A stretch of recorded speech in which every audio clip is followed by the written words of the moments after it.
In a sunny garden, a grey parrot sits on a tree branch. Black cat quietly creeps closer, ready to attack. Suddenly, the cat jumps. The parrot tries to fly away. Just then, Dr. Dog comes running, barking loudly. He bites the cat's tail, making it let go of the parrot.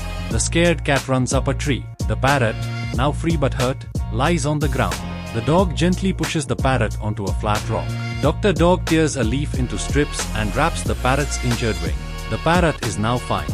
A few days later, the parrot's wing heals. It flies into the sky, its red tail shining brightly as a thank you.